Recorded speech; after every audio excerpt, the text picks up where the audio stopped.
आदरणीय मेरे प्रिय दोस्तों और भक्तों, महाभारत में अब तक हमने विराट नगर का युद्ध देखा, जो कि बृहनला यानी कि अर्जुन ने गुप्त रूप से वह युद्ध राजा के राजकुमार की तरफ से लड़ा और उसमें विजय हासिल की।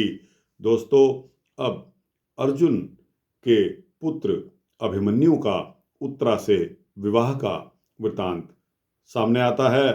तो दोस्तों, जब गायों को अर्जुन ने वहां से छुड़ा लिया दुर्योधन के खेमे में से, तब गायों को राजकुमार के पास छोड़कर अर्जुन ने अपने अस्त्रों को पुनः उसी गड्ढे में, जहां से वो अस्त्र शस्त्र निकाले थे, उसी गड्ढे में रखकर उस गड्ढे को मिट्टी से बंद कर दिया और बृहनला के वेश में फिर विराट नगर की ओर चल पड़े।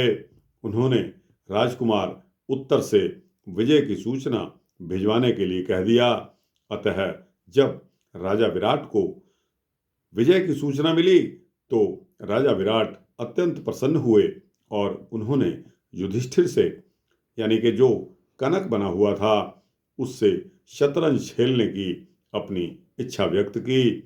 शतरंज खेलते खेलते राजा ने कहा कि देखा, मेरा बेटा कितना शूरवीर है, उसने कितनी आसानी से हस्तिनापुर की सेना पर विजय प्राप्त कर ली।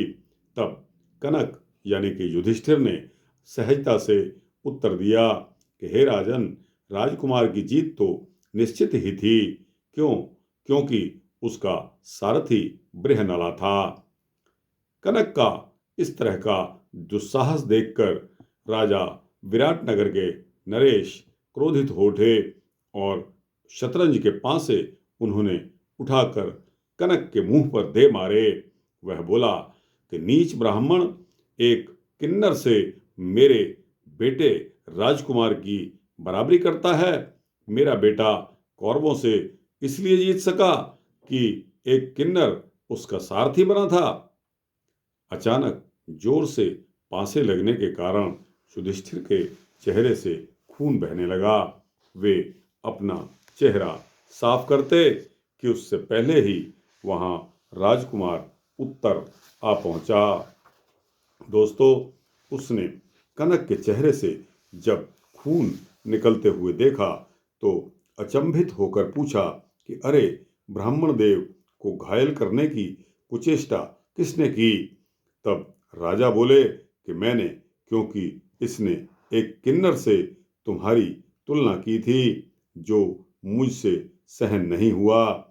पिता की बात सुनकर उत्तर ने उन्हें पांडवों की सच्चाई बता दी।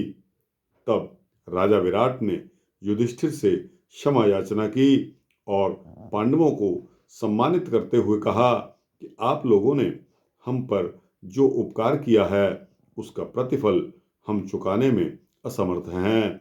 मैं अपनी बेटी उत्तरा का विवाह अर्जुन से करना चाहता हूँ। युधिष्ठिर ने उत्तर दिया कि राजन, आप तो जानते ही हैं कि अर्जुन ने राजकुमारी उत्तरा को संगीत की शिक्षा दी है और गुरु के लिए उसकी शिष्या पुत्री के समान होती है। इसलिए उत्तरा का हाथ मैं अर्जुन के पुत्र अभिमन्यु के लिए मांगता हूँ। राजा ने इस प्रस्ताव को भी स्वीकार कर लिया। द्वारिका में अभिमन्यु, सुभद्रा, श्री कृष्ण और बलराम को निमंत्रण भिजवाया गया।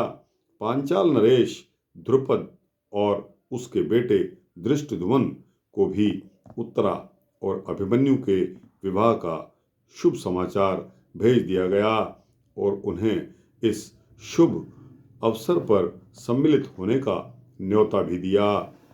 विवाह से पूर्व पांडव विराट नगर के समीप ही उपलभ्य नामक नगर में रहने लगे। उत्तरा और अभिमन्यु का विवाह खूब धूमधाम से संपन्न हुआ। तो दोस्तों, राजा जो विराट नरेश थे, उन्होंने अपनी पुत्री का हाथ अर्जुन के हाथ में देने की बात सोची। इस पर युधिष्ठिर ने मना करते हुए बोला कि वह अर्जुन से संगीत की शिक्षा लेकर रही है और गुरु के लिए उसकी शिष्य पुत्री से जो पुत्री के समान होती है। अतः यह रिश्ता अगर आपने देना ही है तो अर्जुन के पुत्र अभिमन्यु के लिए मैं इसे स्वीकार करता हूँ। दोस्तों, यह वृतांत यहाँ समाप्त होता है। आपको कैसा लगा? अच्छा लगा हो तो इसको लाइक और शेयर करते हुए अपने दोस्तों, भक्तों, मित्रों, जिज्ञासुओं को भेजना और इस चैनल को सब्सक्राइब कर देंगे तो आपको इसी तरह के सूक्ष्म भक्ति वृतांत मिलते रहेंगे। जय श्री राधे, जय श्री राधे कृष्णा।